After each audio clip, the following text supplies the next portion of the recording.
Okay, guys, welcome back to a new video here. So, pretty major news coming out today. The President of the United States has threatened war with two countries today. The first one being Venezuela this morning. And now, perhaps even bigger, he's threatening to go back into Afghanistan. I mean, it's almost hard to even believe when you consider that the president campaigned on an anti war message saying we're going to get out of the Middle East. He gave that speech in Riyadh where he basically said, we're done going into the Middle East, we're done with foreign conflicts, especially specifically in the Middle East, which is ironic considering he bombed Iran a couple months ago, and that war might resume again. If you following the tea leaves, the war drums are starting to bang again in Iran, and now he's threatening to go back into Afghanistan to control Bagram Air Base. So again, let's just get right into it here. So this is what the president said this morning. If Afghanistan, talking about the Taliban, does not give back Bagram Air Base to those that built it, and that's just completely untrue, by the way, which we'll get into in a second, the United States of America, bad things are going to happen, President DJT. So, first of all, let's be clear here. The president campaigned on, again, not going into foreign conflicts, specifically in the Middle East. And now he's threatening war with Afghanistan, where the United States has quite infamously failed in Afghanistan. So, the fact that it's going to be a success this time around, I'm not sure where that thinking comes from. Number two, first of all, the Taliban has already said we're not going to give it back. So, again, what does that mean, Mr. President? Does that mean you're going to go all in and start bombing? Like, what are you implying here? And they asked him if he's going to put boots on the ground, and he said, "I'm not ruling anything out," basically. And it really is wild stuff when you consider how poorly it went the first time. And the president, even in 2016, one of the main reasons, guys, why he gained so much traction and why he won was because he was speaking out against these endless foreign wars. And now he's basically like, "Yeah, well, let's go back into Afghanistan," and which is pretty wild. And I will be honest, a lot of the base I don't think is going to be supportive of this.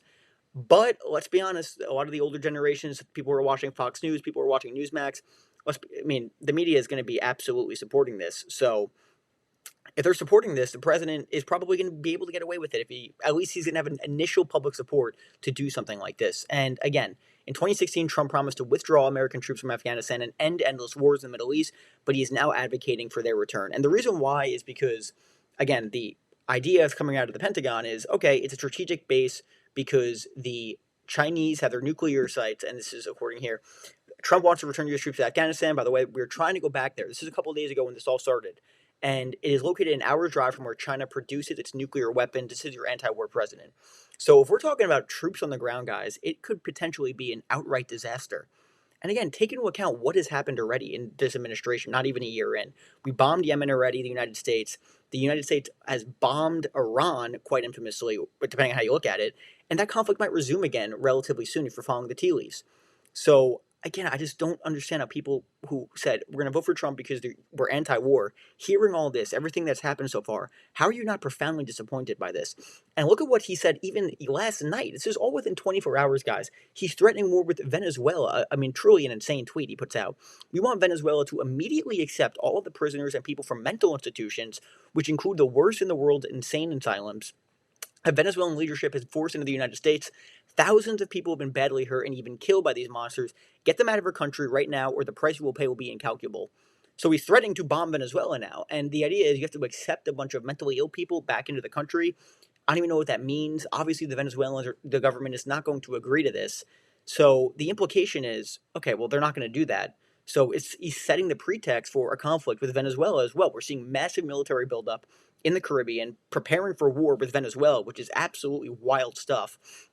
And then we're seeing potential escalation in Afghanistan. Meanwhile, the Russians, who are, by the way, he was going to end that war on day one, but we're almost a year in, and that is no sign of de-escalating. In fact, it's escalating. We're seeing Russian forces and Russian planes breach NATO airspace, clearly testing NATO. And we could be on the verge of a potential disaster in Europe. I mean, don't even get me started with that. I mean, in terms of how the world is looking geopolitically right now, the international system is in big, big trouble. It just is. And when I tell you that a lot of people will absolutely get on board with this and support this, just look at what some like Trump accounts out there are saying. And this guy, Eric Doherty, for example, he's basically a Trump media person. I think he presents himself as independent, but everything is framed in a pro-Trump direction. President Trump tells Afghanistan bad things are going to happen if Afghanistan doesn't give back Bagram, which was built by the Soviet Union in the 50s. It's amazing in a tweet like this. He literally like just promotes misinformation and says, oh, we built it, but it wasn't even true. The Soviet Union built it in the 50s. And he says, I'd listen to DJT. Like, oh, he's going to go in there and bomb. This is a good thing. It's utterly ridiculous. I mean, let's look at the comments here, some of these. Oh, great, here it goes. I bet this has nothing to do with Israel bombing 6 countries and dragging us into more blackmail wars. For F's sake, let's just stay the hell out of that damn country. We don't need Bagram to deploy forces in that part of the world. And then it's a meme, no new wars or go to war with Afghanistan. It's the kind of MAGA hat.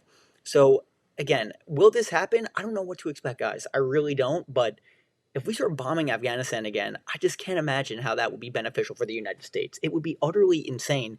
Not even to mention that the potential American troops that could be lost, as well as how much money it would cost. The amount of money that was spent in the Middle East over the past several decades has, I mean, it is honestly beyond insane. And again, as this guy Sent Defender says, Bagram Air Base was also built in the Soviet Union in the 1950s, not by the United States. I mean, it really is wild. And by the way, guys, if you're enjoying the content, make sure to like and subscribe. It's super good for the algorithm, and it helps with the channel immensely. And we're super close with 1,000 subscribers, so let's try and get there pretty soon. And if you want to become a member, hit the join button below. My Patreon is also below as well. I really appreciate you guys for watching and all the support that you guys are giving me. And again, why they want it? It's a strategic base. Again, the United States wants it because it's relatively close to where China produces many of its nuclear weapons.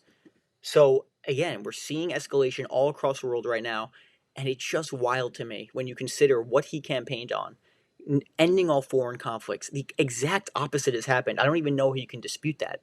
He talks about some of these wars he's ended between Armenia and Azerbaijan, for example. He doesn't even know the name of Azerbaijan. It's Armenia and Albania. He said this multiple times. He has no idea what he's even talking about. I mean, it really is just wild stuff. And again, do I think the problem is, guys, let's be honest, I think a lot of the MAGA base will probably end up supporting this. I think you will absolutely see a lot of pushback in some areas, but the boomers who are watching Fox News and Newsmax, they're going to be all in. They're going to be all in. There's no doubt in my mind. And they ask him, are you ruling out, because again, whatever he does, and if it's presented in a certain way by the media, and of course Fox News would be promoting going to war with Afghanistan, there's no question about that. Are you ruling out troops on the ground to get Bagram back? This is tonight, guys.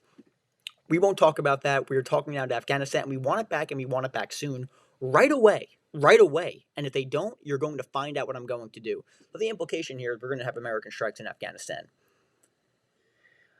I mean, it really is insane to me. I can't imagine it being a good thing. If you agree with me or disagree with me, let me know in the comment section. But I cannot imagine this is going to end out very well. So absolutely wild stuff. Potentially on the precipice of a war with Afghanistan, a war with Venezuela, Israel and Iran still going at it, potential World War III going on in Europe with Russian forces in basically breaching NATO territory. I mean, what the hell is going on now? I mean, it is scary stuff that's going on in the world right now. So that's what we got for you guys today. Again, make sure to like and subscribe. It's super good for the algorithm, and it helps the channel immensely.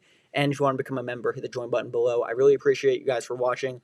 Let me know what you think about this in the comments, guys. Hopefully the next time I record, we won't be at war with Afghanistan or Venezuela. So totally wild stuff.